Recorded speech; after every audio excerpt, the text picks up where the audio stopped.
Everyone, और आप सभी का स्वागत है मेरे YouTube चैनल पर। आज मैं आप लोगों को एक और कहानी सुनाने जा रही हूँ और इस कहानी का शीर्षक है हाइडी।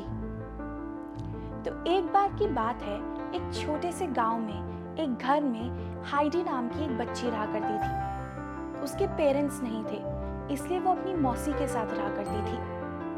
वो काफ़ी खुशी से वहाँ रहा करती थी। उसकी मौसी भी उससे बहुत प्यार किया करती थी। लेकिन एक दिन उस मौसी को एक बड़े शहर में जाना पड़ा अपने काम की वजह से। उन्हें लगभग 1-2 साल के लिए जाना था, इसलिए उन्होंने सोचा कि हाइडी को क्यों ना उसके ग्रैंडफादर को दे दिया जाए। उसके ग्रैंडफादर उनके गांव से बहुत दूर माउंटेन्स पे रहा करते थे, बिल्कुल अकेले। उनके जो ग्रैंडफादर थे उन्हें बिल्कुल बात करना पसंद नहीं था, क्योंकि उनके साथ पास्ट में कुछ ऐसे एक्सपीरियंसेस हुए थे कि वो किसी से बात नहीं करते थे, अकेले में रहना ही प्रेफर करते थे, फ्रेंडली नहीं थे बिल्कुल भी। वो एक वुड कटर हुआ करते थे। हाइडी ने जब ये बात सुनी तो वो एक्साइटेड भी थी और थोड़ी नर्वस भी, क्योंकि वो अपने ग्रैंडफादर से पहले कभी नहीं मिली थी। एक बार मिली थी, लेकिन उस टाइम पे वो सिर्फ 1-2 साल की थी, इसलिए उसे कुछ याद नहीं था। उसकी जो आंट थी वो उसको उसके ग्रैंडफादर तक ले गई। उसने जैसे ही अपने ग्रैंडफादर को देखा, उन्हें तुरंत भागकर उसने हग किया, लेकिन ग्रैंडफादर ने कुछ भी नहीं कहा। आंट उसे वहीं छोड़कर चली गई। जैसे ही आंट गई तो हाइडी ने कहा, हेलो ग्रैंडफादर, मेरा नाम हाइडी है, आप कैसे हैं? ग्रैंडफादर ने फिर कुछ नहीं कहा, बस करा और फिर वो वहाँ से चले गए और अपनी वर्कशॉप में जाकर वुड्स को काटने लग गए और अपना काम करने लग गए। हाइडी को अब समझ आ गया था कि शायद ग्रैंडफादर कुछ इतने ज़्यादा फ्रेंडली टाइप नहीं है, इसलिए उसने सोचा क्यों ना बाहर चला जाए। अगर ग्रैंडफादर काम कर रहे हैं तो मैं उन्हें डिस्टर्ब नहीं करती हूँ और बाहर इतनी सुंदर नज़ारे को एंजॉय करती हूँ। हाइडी बाहर गई। उसने देखा कि हर तरफ पहाड़े ही पहाड़े हैं, सुंदर आसमान है और फूल की वादियाँ हैं।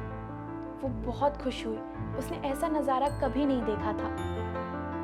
वो आगे गई और वहाँ एक फूल के गार्डन में जाकर लेट गई। तभी वहाँ से एक शीप निकल रही थी। उसने उस शीप को देखा और उसका पीछा करने लग गई। वो शीप एक शीप के झुंड तक जा रही थी। वहाँ पर एक चरवाहा था जो उन शीप को लेकर आया था। वो भी हाइडी की उम्र का ही था लगभग। हाइडी ने उससे हेलो कहा, उसने भी हाइडी से हेलो कहा। उसने बोला कि हाय, मेरा नाम पीटर है और मैं यहाँ पे अपनी दादी के साथ रहता हूँ, तुम नहीं आई हो क्या? तो बोलती है, हाँ मैं आज ही आई हूँ और मैं भी अपने ग्रैंडफादर के साथ अकेले रहती हूँ। तो पीटर ने कहा कि क्यों ना तुम मेरे घर चलो, मेरी दादी को नए लोगों से मिलना बहुत अच्छा लगता है और वो तुम्हें कई सारी चीज़ें सिखा सकती हैं। अब हाइडी को भी लगा कि उसके ग्रैंडफादर तो बिल्कुल बात नहीं करते और बिल्कुल भी फ्रेंडली टाइप नहीं है, तो क्यों ना उसकी दादी के पास जाकर ही टाइम स्पेंड किया जाए। तो वो पीटर के साथ वहाँ चली गई। उसकी दादी अंधी थी। जैसे ही दादी ने सुना, वो तुरंत उठी और हाइडी को एक बड़ा सा हग दिया। आ जाओ बेटा, मैंने बहुत सालों से कोई दूसरा बच्चा देखा ही नहीं है, आ जाओ हमारे साथ खाना खा लो, मैं तुम्हें कई सारी चीज़ें भी सिखाऊंगी। हाइडी ने हाँ कह दिया। उसके बाद दादी ने पहले तो उसे खाना बनाना सिखाया, उसके बाद उसे खाना भी खिलाया और कई सारी और चीज़ें सिखाई। ऐसे ही बातों बातों में इवनिंग हो गई। अब हाइडी ने दादी को और पीटर को बाय किया और अपने घर चली गई। घर में ग्रैंडफादर अभी भी काम कर रहे थे। हाइडी जल्दी से किचन के अंदर गई और एक सूप बनाया, जो कि उसको उस दादी ने ही सिखाया था, और फिर अपने ग्रैंडफादर को बड़े ही प्यार से आवाज़ दी कि ग्रैंडफादर आ जाइए, मैंने आपके लिए खाना बना दिया है। ग्रैंडफादर थोड़ी देर के लिए शॉक लग रहे थे, क्योंकि इतने सालों में उन्हें अपना खाना हमेशा खुद ही बनाना पड़ता था। पहली बार उन्हें कोई खाना बना के खिला रहा था, और वो भी इतने प्यार से। ग्रैंडफादर ने जल्दी से अपनी वर्कशॉप बंद करी, अपने हाथ धोए और वहाँ जाके बैठ गए और पूरा सूप खत्म कर दिया। ग्रैंडफादर को वो सूप बहुत पसंद आया, लेकिन उन्होंने कुछ नहीं कहा। वो उठे और वहाँ से चले गए। हाइडी को थोड़ा बुरा तो लगा, लेकिन फिर वो अपने रूम में जाकर सो गई। अब जैसे ही सुबह हुई, हाइडी जल्दी से उठी और अपने ग्रैंडफादर के पास गई। उनके ग्रैंडफादर उसके उठने से पहले ही अपना काम शुरू कर दिया था। वो गई और ग्रैंडफादर को एक प्यारी सी किस दी और हग किया और उन्हें गुड मॉर्निंग करा। फिर उनके लिए एक बहुत अच्छी सी टेस्टी सी सैलड बनाई, जो कि उसने अपनी मौसी से सीखी थी। ग्रैंडफादर को ये भी बहुत अच्छा लगा। वो उनकी आंखों में आंसू आ गए। उन्हें कभी भी इतना प्यार किसी ने नहीं दिया था। हाइडी ऐसा हर रोज करा करती थी। वो उन्हें सुबह भी किस दिया करती थी, रात में भी हग भी करा करती थी, हमेशा उनसे प्यार से बात किया करती थी। अब ग्रैंडफादर थोड़ा धीरे धीरे चेंज होने लग गए थे। वो हाइडी से प्यार करने लग गए थे। अब उन्हें हाइडी अच्छी लगने लगी थी। उससे बात करने लग गए थे, अपनी फीलिंग शेयर करने लग गए थे और बहुत अच्छे दोस्त बन गए थे हाइडी के साथ। अब एक दिन हाइडी ने कहा कि ग्रैंडफादर, मुझे ना गांव में जाना है, वहाँ पे थोड़ी शॉपिंग कर कर आते हैं ना। ग्रैंडफादर तुरंत हाइडी की बात मान गए। वो उसे लेकर गए। वहाँ पे उन्होंने बहुत शॉपिंग करी और कॉटन कैंडी खरीदी। उन्होंने पास के ही एक प्यारे से खेत में खूब मस्ती भी करी। कीचड़ के साथ, जानवरों के साथ उन्होंने खूब खेला। अब ग्रैंडफादर और हाइडी एक दूसरे के बहुत करीब आ चुके थे। अब गांव के जिस भी इंसान ने देखा, जो कि ग्रैंडफादर को पहले से जानते थे, लेकिन क्योंकि अब ग्रैंडफादर दूर रहते थे इसलिए उनसे मिल नहीं पाए थे, उन्होंने देखकर सोचा, अरे ये इंसान इतना बदल कैसे गया? पहले तो बिल्कुल नहीं बोलता था, कुछ भी नहीं करता था और अब इतना बदल गया अचानक से। अब हाइडी अपने ग्रैंडफादर को लेकर वापस घर चली गई। ऐसे करते करते 2 साल बीत गए। अब 2 साल बाद एक दिन अचानक से उसकी आंट आई और हाइडी से कहा कि हाइडी, मैं तुम्हें बड़े शहर ले जाने आई हूँ। मेरे जो बॉस हैं उनकी एक बेटी है जो कि तुमसे 2-3 साल बड़ी है। वो चल तो सकती है, उसका एक्सीडेंट हुआ था, इसलिए।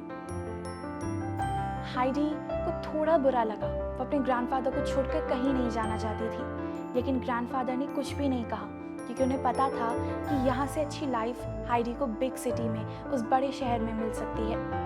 वो चुपचाप वहाँ से चली गई, ग्रैंडफादर को, पीटर को और दादी को बाय कर कर। अब जैसे ही वो बड़े शहर में गई तो सबसे पहले उसकी आंट उसे अपने बॉस के घर लेकर गई। वहाँ पे जैसे ही वो अंदर घुसी, उसने देखा एक बड़ा सा बंगला है और वहाँ पे एक आदमी खड़ा था। उस आदमी ने उससे आके कहा, हाय हाइडी, मेरा नाम केन है और मैं इनका बॉस हूँ, और तुम कैसी हो? हाइडी ने कहा, मैं बहुत अच्छी हूँ। केन बहुत ही अच्छा इंसान था। फिर केन ने कहा कि आओ, मैं तुम्हें अपनी बेटी के पास ले जाता हूँ, तुम यहीं रहोगी अब से और मैं आशा करता हूँ कि तुम्हें यहाँ अच्छा लगेगा। हाइडी केन के साथ वहाँ गई। वहाँ पे जैसे ही वो उस कमरे के अंदर घुसी, उसने देखा व्हील चेयर पे एक बहुत ही सुंदर सी बच्ची बैठी हुई थी, लेकिन बस वो चल नहीं पा रही थी। वो भी बहुत कम बोला करती थी। पहले वो भी एक अच्छी बच्ची, बोलने वाली, शैतानी करने वाली बच्ची हुआ करती थी, लेकिन जब से उस बच्ची का एक्सीडेंट हुआ था, वो किसी से ना ही तो बात करती थी और ना ही कुछ करती थी। वो सिर्फ उदास मुँह लेकर बैठी रहा करती थी, हमेशा अपने कमरे में, ढंग से खाती पीती भी नहीं थी। जैसे ही उसने हाइडी को देखा, वो तुरंत हाइडी के पास गई और हाइडी से कहा कि हाय, मेरा नाम क्लारा है और तुम्हें देखकर खुशी हुई। हाइडी ने भी ये कहा और देखते देखते वो अच्छे दोस्त भी बन गए। एक दिन हाइडी क्लारा को घुमाने के लिए ले जा रही थी बाहर, तो उसने साइड में एक दुकान देखी जहाँ पे बहुत ही सुंदर सुंदर फ्लावर्स थे। वो दुकान देखते ही हाइडी को अपने ग्रैंडफादर की याद आ गई। अब धीरे धीरे हाइडी इतनी होमसिक होने लग गई, उसे अपने ग्रैंडफादर की इतनी याद आने लग गई कि वो अब क्लारा से भी बात नहीं करा करती थी। यूँ तो अब वो क्लारा की बहुत अच्छी दोस्त बन चुकी थी, लेकिन अब वो एकदम उदास रहने लग गई। एक दिन हाइडी अचानक से बहुत बीमार हो गई। डॉक्टर आई तो डॉक्टर ने कहा कि होम सिक है, इसे अपने घर वापस जाना है, ये वहाँ जाएगी तभी खुश रहेगी। केन ने जैसे ही ये सुना, उन्हें तुरंत कहा कि ठीक है, मैं इस बच्ची को वहाँ लेकर जा रहा हूँ। क्लारा भी थोड़े दिन हाइडी के साथ वहाँ पे रह लेगी, उसे भी अच्छा लगेगा। हाइडी ने जैसे ही ये न्यूज़ सुनी कि वो वापस अपने ग्रैंडफादर के यहाँ जा रही है, वो बहुत खुश हो गई और उसकी तबीयत पहले से बेटर हो गई। अब केन हाइडी को और क्लारा को वहाँ ले गया। जैसे ही हाइडी ने अपने ग्रैंडफादर को देखा, वो जोर से भाग कर गई और अपने ग्रैंडफादर को हग किया। वहाँ पे पीटर और दादी भी उसका वेट कर रहे थे। उन्हें दादी को भी हग करी और पीटर को भी हग करा। उसके बाद हाइडी ने अपनी नई दोस्त से उन सबको इंट्रोड्यूस कराया। उसने कहा कि ये है क्लारा और ये बड़े शहर से आई है, ये मेरी बहुत ही अच्छी दोस्त है और ये 1 हफ्ते हमारे साथ यहीं रहेगी और ये 1-2 हफ्ते हमारे साथ यहीं पे रहेगी। सब क्लारा से मिले और उन्हें क्लारा बहुत अच्छी लगी। अब केन भी सबको बाय कर कर चला गया। अब क्लारा पीटर और हाइडी के साथ खूब मज़े करा करती थी, इधर उधर घूमा करती थी, बात किया करती थी और पीटर हाइडी के लिए और क्लारा के लिए फल तोड़ कर लाया करता था। वो अच्छे दोस्त बन गए और एक दूसरे से बात करने लग गए। अब धीरे धीरे जो क्लारा थी वो भी अपने नेचर से हट रही थी। वो भी अब सैड नहीं रहा करती थी, वो बहुत खुश रहा करती थी, हमेशा खेला करती थी, बात किया करती थी। अब उसके अंदर वो शैतानी आ गई थी, वो बचपना फिर से आ गया था और अब वो इतनी खुश हो गई थी और उसे इतने मज़े आने लगे थे कि एक दिन बातों ही बातों में हाइडी ने कहा कि क्लारा, क्यों ना तुम चलने की कोशिश करो, मेरे को भरोसा है कि तुम चल सकती हो। क्लारा ने थोड़ी देर के लिए उदास सा मुँह लिया, लेकिन उसके बाद उसे अपने आप पे विश्वास हुआ। वो व्हीलचेयर से उठी, बहुत बार गिरी, लेकिन उठ कर वो चलने लग गई। जी हाँ, क्लारा चलने लग गई। जो बच्ची इतने सालों से नहीं चल पा रही थी वो चलने लग गई। अब वो दौड़ भी रही थी। अब 1-2 हफ्ते बीत गए और केन क्लारा को लेने के लिए वापस आ गया। जैसे ही उसने क्लारा को आवाज़ लगाई, उसने देखा कि क्लारा उसकी तरफ दौड़ती हुई आ रही है। ये देखते ही केन की आंखों में भी आंसू आ गए। उसने अपनी बेटी को इतने सालों बाद चलते हुए देखा था। अब क्लारा हाइडी और पीटर को बाय कर कर वापस चली गई।